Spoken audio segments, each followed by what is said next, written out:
দেখেন, ছোট্ট একটা সংসার চালাতে গেলেও কিন্তু নানান সময় মানুষের কাছে ধার দেনা করতে হয়। একইভাবে এই বিশাল দেশটা চালাতে গেলে দেশটা যারা চালায় মানে সরকার তাদেরও কিন্তু বিভিন্ন জনের কাছ থেকে টাকা ধার দেনা করতে হয়।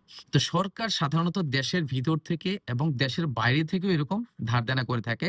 যে সরকার আপনার কাছ থেকে যে টাকাটা ধার নিল সেটা টাইমলি ফেরত দিতে গিয়ে সরকার যদি বিশেষ কোনো পরিস্থিতিতে কোনো অসুবিধার সম্মুখীন হয় অর্থাৎ সরকারের কাছে টাকা নেই তখন সরকারের কিন্তু বিশেষ সুযোগটা হলো যে সরকার চাইলেই টাকা ছাপিয়ে হলেও আপনার এই টাকাটা পরিশোধ করতে পারে। আর অন্যান্য ব্যক্তি বা প্রতিষ্ঠানের ক্ষেত্রে কিন্তু তারা উপার্জন করে মানে আর্ন করে সেই টাকাটা ফেরত দিতে হয়।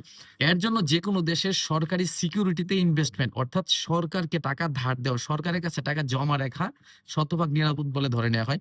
তো সরকার যে কয়ভাবে জনগণের নিকট থেকে টাকা নিয়ে থাকে মানে জনগণকে ইনভেস্ট করার সুযোগ দেয় তার মধ্যে অন্যতম হলো সঞ্চয়পত্র। নামটা কিন্তু মনে রাখতে হবে সঞ্চয়পত্র। বর্তমানে ৪ প্রকার সঞ্চয়পত্রের মাধ্যমে সরকার জনগণের কাছ থেকে টাকা নিয়ে থাকে। তারপরে আছে ট্রেজারি বিল আর ট্রেজারি বন্ড। মেয়াদের ভিত্তিতে এই ট্রেজারি বিলগুলো ৩ ধরনের হয় আর ট্রেজারি বন্ডগুলো ৫ ধরনের হয়।